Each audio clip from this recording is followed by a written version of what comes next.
Welcome to Horror Movies with TNA.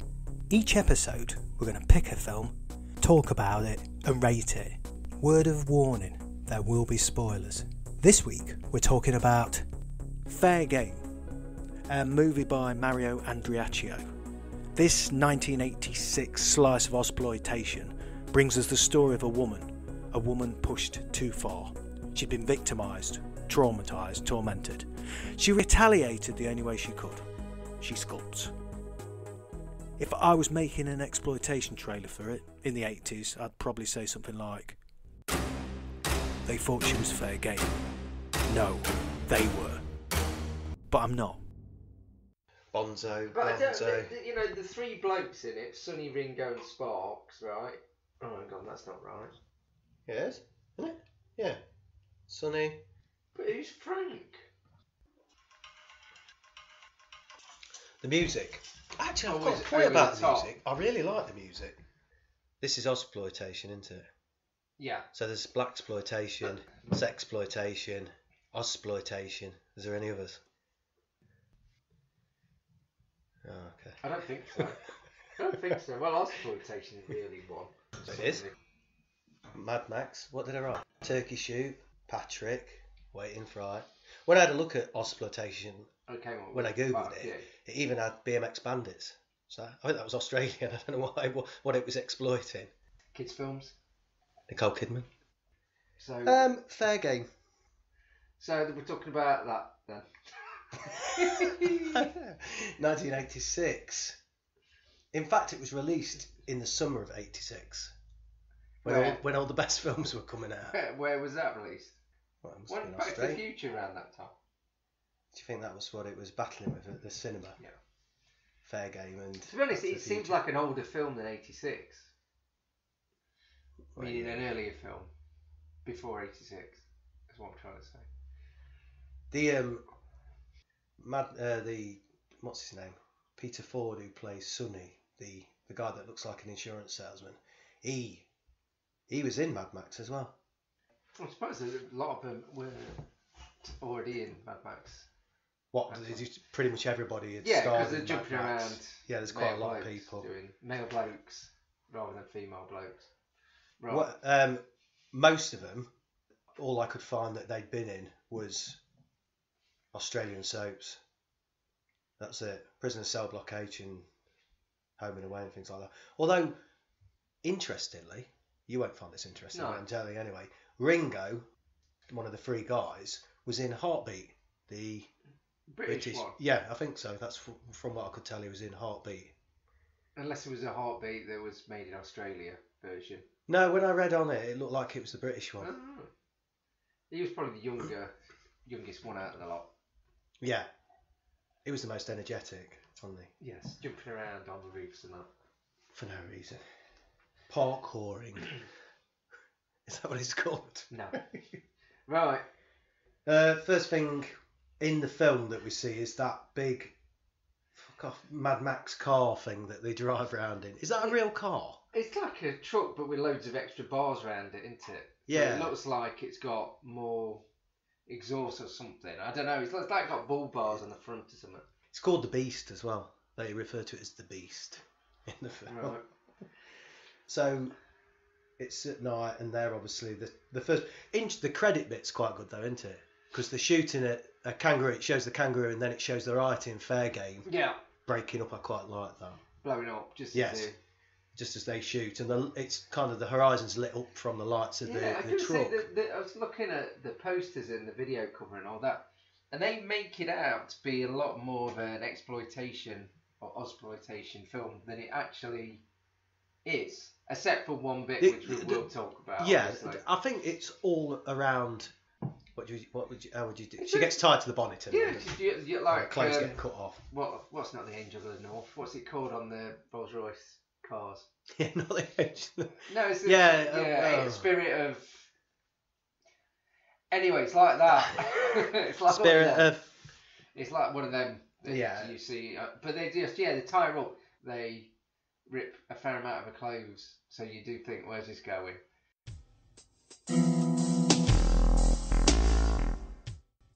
So we start off with her. She's in the outback, riding on a horse. I'm not sure. Later on, when she's riding a horse, it's really obvious it's not her. But I don't know at the beginning when she's just trotting along. But I think she finds a injured kangaroo, injured Joey. Yeah. And she takes it back to the... So she's based on her own at the moment on a wildlife reserve, and she takes the kangaroo back there and yeah, she's got a few animals. I noticed that a bit. At the beginning, they make a big deal, or she makes a big deal of going around all her different animals and feeding them. You get the general idea, and then it carries on for a bit. There's about 5 minutes for we're feeding all the different animals. We're watching her in a... Well, he's obviously doing that role to as fill up some the time. animal carer. Then she's driving in her car, and we have this scene where the car's sandwiched in between the hunter's car and a van with a shark on the back. So, well, actually, that's driven by the third guy as well. That's driven by Sparks. So you've got Ringo and Sonny, who's the insurance salesman, and the bloke who can't stop jumping around in the hunter's car, and then you've got the van, and they kind of sandwich her in, and this is when she has her first encounter with them. Yeah, and when you say she's got a shark, it's got the Jaws generally rip-off symbol. Oh yeah, it's got like a shark motif on the back of it, hasn't it? Ringo's jumping around on the van because, like I say, he jumps onto the back of the... Actually, he runs across her car and then hangs off the back of the van. So he jumps over the back, and then a stone hits her window and forces her off the road, and I think she crashes the car towards the end of a cliff. The cliff plays a big role in this film. Constantly, people are either falling down the cliff or vehicles are going over the cliff. Yeah. That's on the way to... is she going to the shops when she's doing that drive? Yes, so she's going to buy some groceries. Yeah, and then she does that, and then they meet up with those three again, and they're showing off their dead kangaroo, aren't they, or something, at the shops? Got that right? They're just hooning around at the shops. And they like taking photos with the kangaroo. Oh yeah, I think so. Something. Which obviously she kind of then has her suspicions it's them that's been hunting the kangaroos on the wildlife reserve. So she's not too happy. Actually, she then goes and speaks to this throwaway character that we don't see again called Frank. There's little or no point introducing him into the film, other than he does say at one point, "There's no point frothing at the mouth when there isn't even a bone to chew on." Nice bit of dialogue. That makes no so sense. She goes and reports it to some guy who basically just says, "What do you want me to do about it?" So then she goes to the shops, and that's when she meets the three guys, Ringo, Sonny and Sparks. Well, critical to the film. Yeah, one thing at that point, which I think you already mentioned, is they seem quite an unlikely trio hanging around together. I couldn't really work that out. It's Sonny who's the insurance salesman looking one. He's kind of the leader. He's leader, but he also looks like he should be a leader of a business rather than... Yeah, a small business. Rather than employing a young guy that likes jumping around on cars and a bigger guy. Well, Sparks is the guy. He just keeps cracking his own private jokes to himself. He keeps saying things and laughing at them himself. None of which I can remember any of it, but none of it's funny. And that kind of makes the trio of half-wits. So, and obviously, then she falls out with them. Ringo, when they come out of the shops, he's taking photos of everything, like the Joey or the kangaroo they killed and that. But then she's getting in a car and he suddenly pops up between her legs and takes photos. He's hiding under the vehicle and he kind of slides out and takes a photo and she dumps a bag of flour on his face. Which it goes absolutely mental for some reason. Yeah, well, he's not very happy about that, but then, you know. And she slaps a sticker, something about don't hunt kangaroos or something on their car. Ah, yeah.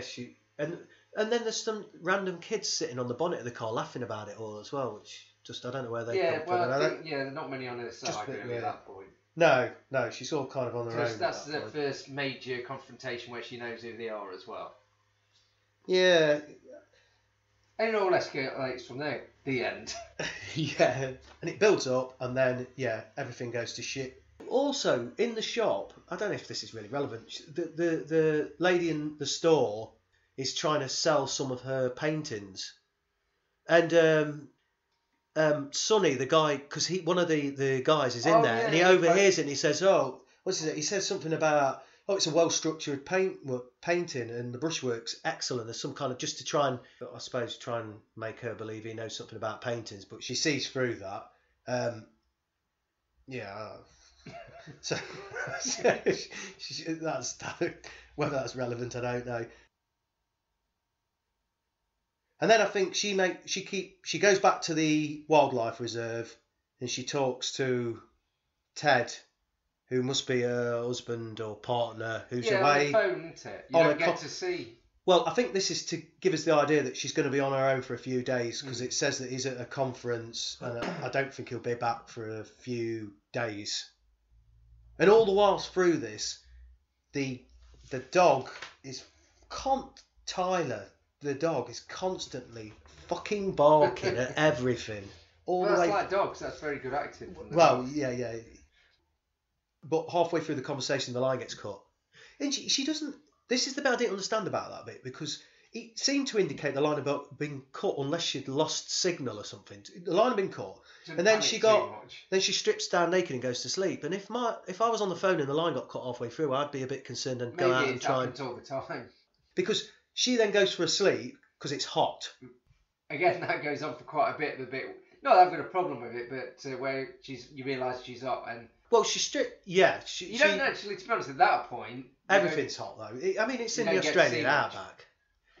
I didn't see her outback now. Right, where were we? As I was saying, the phone gets cut and she doesn't seem that bothered and goes to sleep. And then when she wakes up, she goes to the fridge and there's a photo of her asleep on the bed naked. So it's got a bit. Shit got serious. Bits in it. Although they both, like I say, they both go to a lot of effort to wind each other up. It's only towards the end where they want to kill each other, but generally they're just an annoying neighbour that you might have at home where you go, he's cut his hedge a bit too late. Neighbours from hell. So I'm now gonna push some. Tie her up and drive her around with her on the front of the car. Well, it escalates quite. Yeah, it gets out of hand. Actually, it doesn't escalate that quickly. It takes a while before it gets to the point. And then that from my hour and 25 minutes before anything properly goes apeshit. But yeah, so there's a little jump. Photo, so she finds the photo, and there's a little jump scare bit where she goes into another room, and there's one of her. I'm sure it's one of her exotic birds that's loose in the room, and that's a bit of a jump bit. So she jumps in her car and encounters the 3 idiots again, and I think they're shooting at one of her paintings with a gun.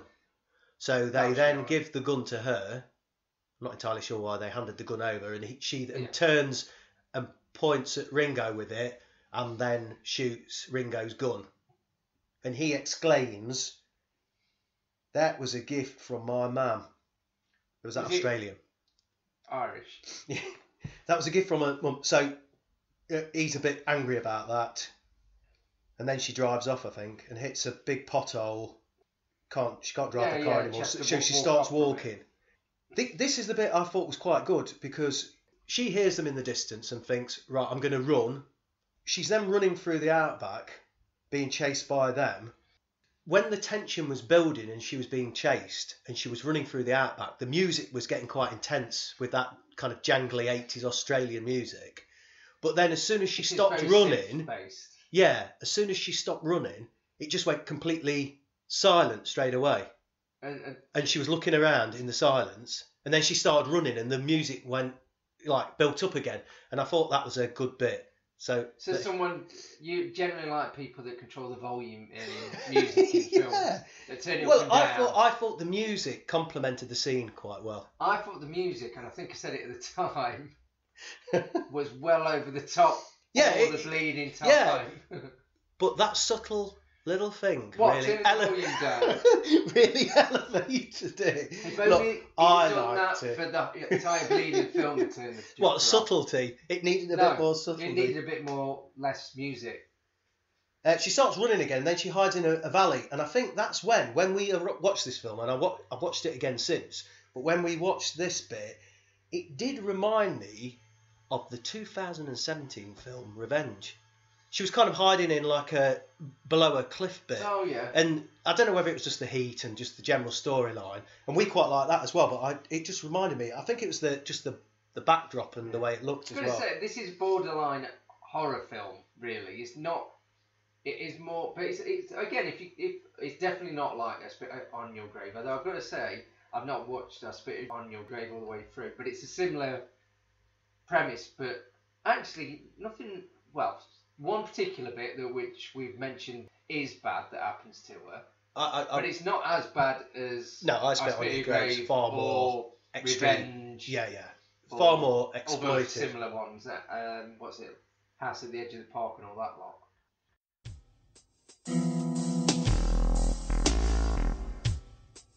She goes back to the reserve again because she just keeps going back to the reserve. What's the house, isn't it? Well, yeah, it's where she lives. It's a bit of a tin shed, though, to be honest. But she goes to her car, and they've left a kangaroo driving in the seat. You know, not wearing a seatbelt or anything, I noticed. Not got his license.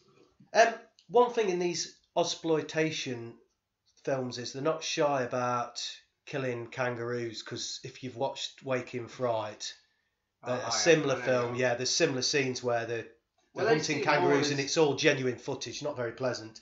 So these kangaroos are dead. I'm not saying all Australians, but I guess that there's an influx. It's like, I don't know, I'm going to say badgers, but probably there's more people like badgers than want to kill them. But like a pest. More vermin or something. Yeah, I don't know the numbers over there and if they're kind of overflowing with kangaroos, but... Yeah. Well, anyway. Do we want to see them being killed on screen or dead ones? Not really. You don't see any got killed on screen. You see dead ones, don't you? Do you see any dead ones? You see the dead one, but you don't see any get shot. Unless they're really good. Mercifully, even that beginning, the front credit bit where it definitely suggests a kangaroo's going to get shot. You don't see one getting shot, so no, I don't think you do. Then she finds the guys at night bothering Frankie the horse with a blowtorch as well, frightening it. Why does she go creeping out at night from a... I think she hears something, and then she goes out, spots them doing that, and I think then they start hunting her again, and that's the bit where she hides behind the dead sheep in the pond. And I think at this point she's had enough. Like I said, I wrote here, I think the trio of tits were really winding her up. And I think then, because we've had the suggestion she's some kind of artist, she then creeps into their camp where they're sleeping, and with the blowtorch, she welds... But this is a bit, just before she does that, you see her get an axe, don't you? Because she uses that to twat she sort of bashes it with an axe. Bashes... The rifles and that, and then she... Oh, yeah. But when she gets the axe, you think, all right, again. She's going to chop them up? Yeah, well, they're sleeping, so they're all in the camp and they're all... She's got a chance to put an axe through the insurance salesman's forehead. Got a big axe, but then she nicks all the shotguns and whatever they are, rifles, hits them with something to obviously destroy them. I have to say it's a lot of effort. Well, yeah, but again, we don't know. You don't see her do the welding, but later on, they wake up and they've got a nice ornament. Yeah, it's got all their guns all welded together and, in a thing. Again, we work out that she's an artist from her painting. And then she's done this kind of... It's a lot of work. It's a lot of effort. This is a problem, and no offence to her, but she seems a bit of a prick. Well, they wind each other up. Like I said, two annoying neighbours just winding each other up. Yeah, but then one neighbour takes it too far. Then we're back at the reserve because they turn up and start shooting up the wildlife reserve. What guns have got left? Yeah. Because they bring out some more guns. They go back to the wildlife reserve and start shooting the place up. Yeah, they're obviously a little bit miffed that she's welded all their guns together. So now we're to the scene that we've already spoke about. So this exploitative, controversial scene where she's tied to the front of the car, and they drive around. It's the bit that gives it its rating. So they drive around for a bit. Do they smash into her house as well? Well, that comes a bit later because what they do is they drive around and then she's left unconscious, and then we see that she's sat in the shower, and then there's a quick switch and she kind of seems almost calm again. whether she's just made her mind up what she's going to do. And she walks into the outback and finds the idiots again. And I think she encounters Sparks. She comes across his van and she blowtorches his overalls. She sets him on fire. Yeah, they have a bit of a scrap, don't they? Yeah. He's It's laughing fairly at... weak He's fun. cracking jokes and laughing at his own jokes again. She sets him on fire and then she jumps in the van and she's driving away. And this is the most... Oh, the shark van, isn't it? Yeah, and it's the most undramatic scene. She's literally driving at 3 miles an hour. And he kind of... catches it, doesn't he? Yeah. And then I think he jumps in the van and she jumps out of it, and then the van drops over an edge about 10 feet. And she runs back home to the wildlife reserve again. I wasn't sure whether he was dead, but he just injured. Because they come up, don't they? Yeah, he turns up later, but essentially she kind of... Yeah, she escapes from Sparks and he crashes into a ditch. Another good bit is, are you going to talk about the bit where they trap him in the mine? And I almost thought that was going to be the end as well, but... It would have probably been a good ending, actually, if that hadn't been... I think that was about an hour into it. But no, she runs back home again, and this is where they drive the beast and start ramming the house. Yes. And this is the bit where Ringo jumps onto the porch of this hut, and then the car crashes into the columns supporting it, and he kind of runs along and then jumps back onto the roof, which was quite an impressive stunt. Bit pointless though. And then they smash through the house. So they demolished the house. Jessica jumps on a horse, and this is the bit where there's a bit of a chase. I believe her actual name is. Oh yeah, the actress's name. Yeah, Cassandra Delaney. Is that what you just said? Yeah. Do you want mean anything else? Well, I noticed. Are you sure? I had a quick look, and there was no other TV or movies that I recognised. But she jumps on a horse, and I think this is when Ringo jumps on his bike, and we have this chase scene where it definitely isn't Cassandra Delaney fucking riding the horse. It's some other person. No, I know it seems to go on a bit. And then the motorbike stunt that happens where he goes right over a ravine. I knew that was coming. She was riding along a ditch, wasn't she? And then you could kind of tell that there was going to be a bike that jumped over. Absolutely fine, yeah, great. I'm doing a bit of research while Cassandra Delaney. She's in Fairground. Hurricane Smith, 1992. Well, yeah, she will have been in other things. I didn't recognise anything. So carry on reading. 1985, that was before. But the main thing is, it says here, she was previously married to John Denver. Oh, well, I mean, it can't just be some random guy called John Denver. Yeah, I'm guessing it's a singer. What did John Denver do? American singer-songwriter. Soft rock. Take Me Home. Leaving on a Jet Plane. Annie's song. Yeah, that's a song. Some Days are Diamonds. Christ and a Bicycle. Yeah, not all good stuff, is it? Right, anyway. Yeah, John Denver, he did Leaving on a Jet... No, that's not what I said. He did a cover of Leaving on a Jet Plane, didn't he? Horse, bike, chase, jumps over. Right. Is this how we're going to do it all the way through? Horse, people... food. Yeah, anyway, good motorbike song. This I was interested in. At this point, she rides up to the edge of a cliff again. The cliff comes into play again. He rides his bike directly, like the end of Tremors, really. He rides his bike directly at her on the horse. So she's just parked the horse at the end of the cliff, and he's riding directly at her. And then at the last minute, she moves out the way, and he goes over the cliff. Again, he doesn't die because he dies later on. Yeah. I'm just not sure what he was planning to do. Just drive straight into the horse. Because they'd probably break all of. Yeah, he'd probably snap his neck and die. It's like driving into a cow with your car. Yeah, it's not a good idea. Your car. Well, yeah. I don't know. Again, he goes straight over the cliff. There's lots of opportunities for either of them to get twatted.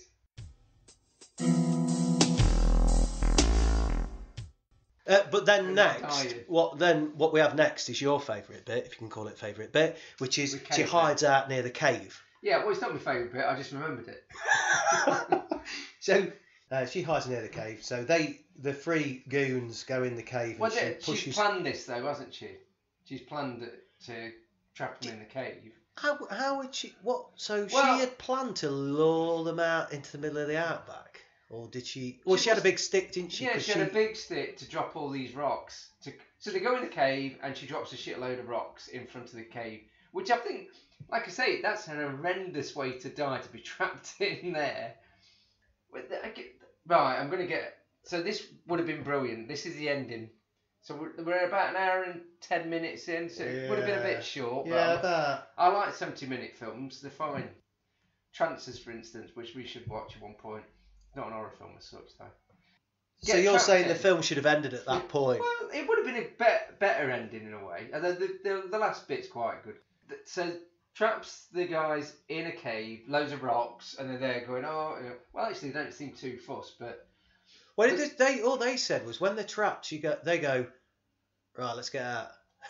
Yeah, there's one little bit where there's a little gap in the hole in the I boulders. was going to say this would have been my ending. So they're trapped. There's a little gap where they can see her riding off into the distance. And Ringo shoots her, and then everybody's dead. Yeah, well, no, even if he shot the horse, which he did, so he shoots the horse, but then she might have been trapped in the outback, and then she dies because she can't. So everybody dies. Yeah.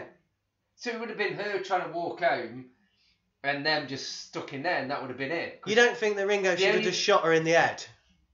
And they're all dead? Well, yeah, in a way, but you're not sure that will she get back? Because in the way he's don't shagged you feel like she should win at the end though?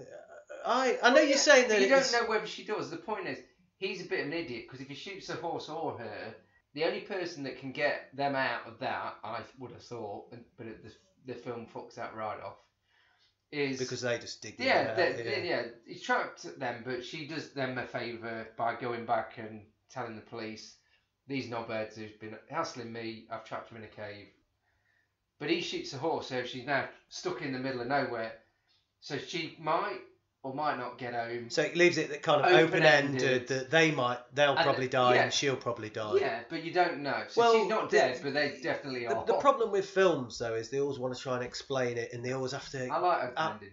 I do. And there's so many films where I wish they'd ended it 10 minutes earlier than they did. However, with this one, we will continue. Yeah. So did they explain? So they're trapped in this blooming thing. Is it Ringo shoots the horse? Whether he was aiming at her, I don't know. I don't know whether he was at this point. She's quite a way off, and he can't. It's a good shot. Good, yeah. Yeah. So he pokes his They are rifle through. Hunts people. Yeah, huntsmen. Well, they are huntsmen. Well. So they shoot the horse. But then she has to then walk all the way back. She walks back to the reserve. Then she A-teams the fuck out of it. Yeah, this is a bit. Now, this is where the logic goes out of the old fucking film.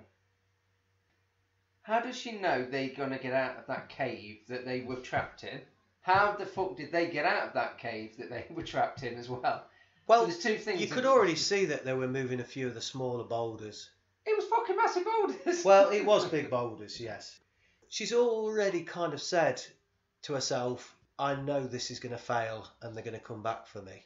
Generally, it's escalated a lot, hasn't it? Oh, it's got out of hand, hasn't it? Well, again, to be honest, as much as I had to be on her side for the fact that that's what the film was plainly intending, that we were on her side. I get that, but there's loads of opportunity where she could have just gone to the police. Well, not phoned them, but she went and told fucking Frank Turner, and he was a waste of space. Yeah, she told Frank, and he said, "No point frothing at the mouth when there isn't even a bone to chew on." He told her, "Get me a bone and we'll go for it." No, he told her. She ain't got anything, has she? So she MacGyvered it and started rigging everything up back at the animal reserve. To see what she preps. I know that would have been fairly interesting to know, because when you see the things happen, you didn't know she'd set them up. Yeah, it would have been good to know that they were about to happen. I think it would have been a bit better payoff. That's just me as a filmmaker thinking. Well, no, I have to say a lot of the things she rigged up were fairly unsuccessful as well. Well, she did all right. There was that tractor with the spinning blade that just drove off into the distance. Rewind a bit. So they do come Right, back. okay. They managed to get out, and they managed to get out just as she's managed to absolutely MacGyver the entire fucking facility, which you think, well, that's good timing. It shows her going back to the reserve, and the reserve house and the whole area is in a bit of a state. She starts rigging the reserve up, and it shows her going back there, and she's kind of looking around at the state of the place. Then it switches to the three guys, and it shows Ringo donning war paint. So they're obviously he's got two intended. White lines. That really likes Adam. Black lines Adam too. and the ants. Again, a reference that most people know. So they obviously intending to go to war for the final battle. They turn up at the animal reserve, and then Sonny decides they're not going to go through the main entrance because they're a bit suspicious that something might be rigged up anyway. So they go in round the side. Ringo, the first thing that happens is Ringo stood on top of the hunter's car and he grabs on a wire. Sonny realises, he looks at where the wire's going and goes, but don't do it just as he touches it. But anyway, he tries to shout to warn him, but he's too late, and Ringo gets fried. And then his mate comes over, Sparks, and realises he's done for. Oh no! Well, what happens is Ringo's fine because he's hanging off it, but as the wire starts to drop to the ground, and if you know simple physics, it's when he touches the ground, he earthed, and he's fried. And Sparks, aptly named, runs up and drags him off.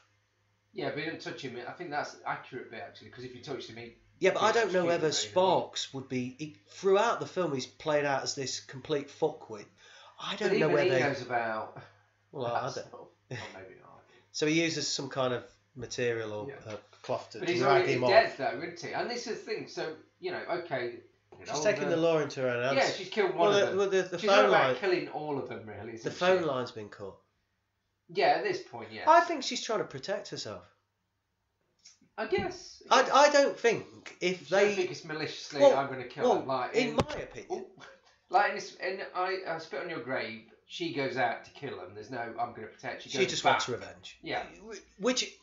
And there's no. Yeah, and I think that's quite right. With this, I think if at this point they'd walked away and all gone home, I don't think she'd have ran after them and tried to strangle them. And I think she was waiting, expecting that they're going to come back yet again. Yeah, I guess that. Anyway, Ringo's been electrocuted, so it's Sparks go next. She throws an iron through the windscreen. There's some crap shit she does. She keeps throwing things. And she throws these bars, but that comes right near the end. Yeah. And there is this like forklift truck or whatever it is. Or truck. Oh, the truck where she's rigged it up with the circular saw on the front of it. And from what I remember, it's quite ineffective because it kind of goes past them all and drives off. They just put brakes on. It's just like no one's driving it. So they step aside. That's what I'd advise if you saw that coming towards you. You just step aside. He just went, and just kind of just watch it trundle past. So she's rigged up these different things. Throws an iron through the windscreen. She then gets into this battle with Sparks, who at one point he chases her, doesn't he? Is it a pitchfork? He stabs a pitchfork either side of her neck, pins her to the wall. She's chasing her, but that's not bad because she like jumps into the loft bit of a hay at the bottom, and moving the pitchfork up into the loft. She's stabbing up, and she's like dodging out of the way. Yeah, she's dodging, but then he manages, like you say, he then gets either side of her neck, and she manages to get away, which doesn't make any sense because you'd have to move the pitchfork. I think he does. I think he does it. He takes it out to attack her again, and she runs away. Yeah. And then he jumps at her and gets impaled on an anvil. Yeah. And how does that happen? I mean, it's a bit dark, I suppose, and anvils tend to be black. But it took me. There was that hard to actually make out what it was. You're surprised that he didn't see this anvil. Well, it's a bloody sharp anvil, isn't it? I thought it was a shit way to die. Yeah. Well, Sparks, played by Gary Who from film and TV. Yes, Gary Who? Gary Who? No, Gary Who? Gary Who? No. Gary who? Gary who? So what else he's done, Gary? Absolutely nothing that I could find. Again, just fair. kind of TV movie. So his name's Well, very appropriate. He did Fair Game. What's his second name again? Who? Gary. Gary who? Gary who? Gary who? But who's Frank? Gary who? Gary who? Gary who? But who's Frank? No, Gary. No, Gary. No, Gary. Who? Who's Gary? But who's Frank? Who's Gary? But who's Frank? From film and TV. We'll have this on a t-shirt. Who? Gary who? Then we go through this whole scene where Jessica is throwing steel bars. She picks up these steel bars. So constantly... Angle iron, actually. Bit of angle iron. Any old angle iron. Yeah, I think it's some steel kind of... Yeah, angle iron. It's angle iron. Any old angle iron. Any old angle iron. So Sonny starts trying to drive over her, and she keeps throwing these... She's a good shot with these. Well, he gets very close. There's one that goes... One that just kind of clips off the vehicle, and then one that goes straight through the windscreen and impales on the seat behind him. Yeah, on the headrest, just on his left-hand side, I believe. Or maybe you're right, I don't know. So, but that's all a ploy, really. And this is, again, like, if you'd have seen that she was digging a massive pit, I mean, it takes you a few hours to dig. Has she got a digger? A small hole. Well, so maybe that's that. You know that she did have a digger, but she decided to put great big spinning blades on it that were ineffective. Yeah, well, so what she did with the digger, she dug, then she adapted it, MacGyver style, rigged it up with a spinning blade. Waste of fucking time, wasn't it? Anyway, maybe a little. Anyway, so we have this kind of slow-mo scene where... This is quite good, because you can see it's actually the actress, and she's fucking close. Because you do think, what's going to happen? Because it's close to the van. Yeah, she is. Unless they've done it by pulling focus. No, I don't think they were that advanced. I think what they did was they just said to her, we won't get anything anywhere near to you. They said, it'll be absolutely fine, don't worry about it. But generally... Cassandra. Yeah. They make a bit...